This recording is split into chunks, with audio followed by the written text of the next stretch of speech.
Hello everyone, it's Greg from Edinburgh Renaissance Fencing Academy here. Today I have a follow-up video from the previous one, which was about the thrust diagram from Grassi's treatise. So today we're going to cover cuts, and there are two diagrams from Grassi's 1570 book that we want to examine. So they basically deal with the mechanics of the sword during a cut, and then the mechanics of the arm and the body during the cut as well. Let's start with the sword one. So the sword diagram looks like this.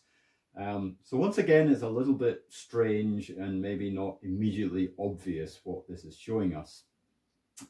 So you can see in the diagram that the blade is divided into four sections, so one being nearest the hilt, 2, 3, and 4. So this is how Grassi conceptualizes blade mechanics in his system.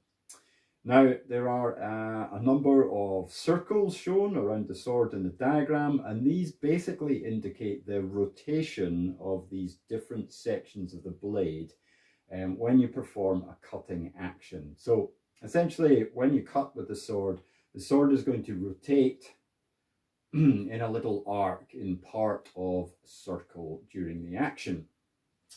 And basically what this diagram is showing us is that the size of the circle increases as we move up the sections of the blade. And what this means in a physical sense is that the sections near the top of the blade, 3 and 4, are actually going to be traveling faster and thus striking with more force compared to the lower sections in the blade.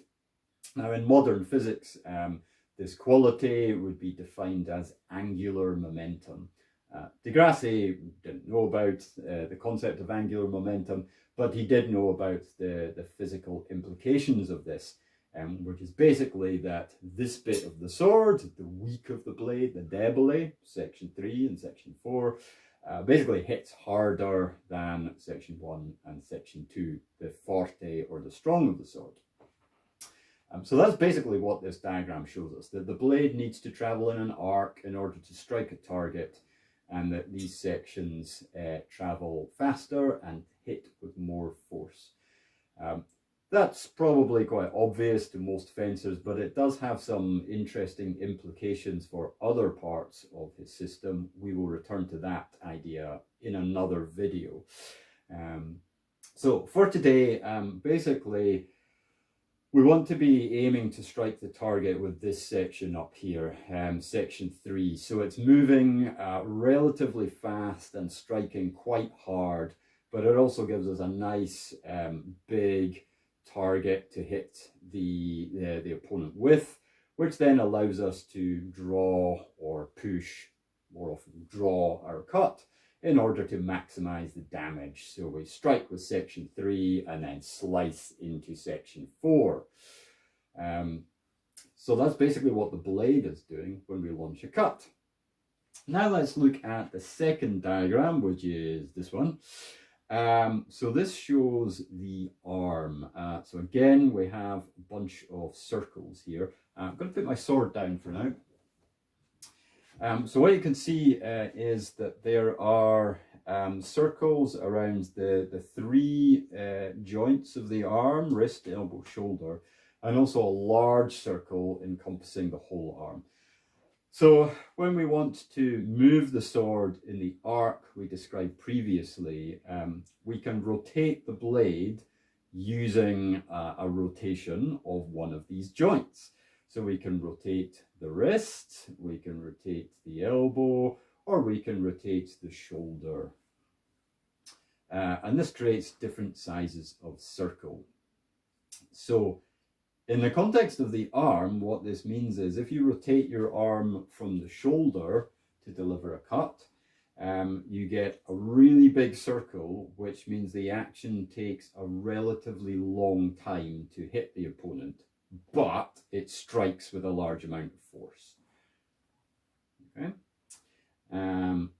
At the other end of the scale, the wrist it forms a really small circle, so you're going to hit the target really quickly, but it's going to be a relatively light blow and not do too much damage. And the elbow joint is a balance between the two. So from a tactical point of view, Grassi basically says cut most of the time using the elbow because it's that balance point between speed and force. You can sometimes use a quick wrist cut in certain tactical situations. That has some good applications, but you should avoid cutting from the shoulder. Now, this is a very instinctive action. If you give somebody a wood axe, a hatchet, and ask them to chop some logs, they might well throw such a blow from their shoulder. But we don't want to use the instinctive action. We want to use the trained, skilled, and carefully considered action. So, in other words, what this is really telling us is that most of the time, throw a cut from the elbow. So you need to rotate the elbow joint and you need to rotate the sword in order to strike the target effectively. Okay, so we form the rotation from the elbow and then we strike the target with section 3 of our blade. So yeah, that's how the mechanics of cuts work in Grassi's system. Obviously, it is supported by body action and accompanied by a step in order to extend and stabilize the action, all the usual stuff that's contained within the system. But for the purposes of these diagrams, we're talking about an interaction between the elbow joint and projecting section 3 to arc through the air to strike the target, and then slice up to section 4. So there you go. Now, the interesting thing about this compared to the thrust diagram is we can clearly see the elbow joint is highlighted as being an important one, the most important one, in fact, in launching a cut and forming this arc of the blade. Now, that's noticeably different from the thrust diagram, where the elbow joint was portrayed being fully extended with the arm in the straight position and was not engaged at all in the thrust action. So yeah, these circles in the diagrams are really important, actually.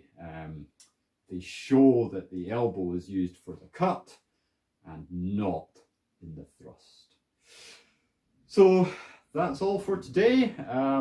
Maybe nothing revelatory in this video, but it is nice just to look at these diagrams in a lot of detail and try to understand how Grassi conceptualized the mechanics of the sword and how it worked in a practical sense in combat. I shall return shortly with another video in this sequence. We're going to talk about footwork diagrams in the next one. But that's all for today. Take care, everyone. See you next time.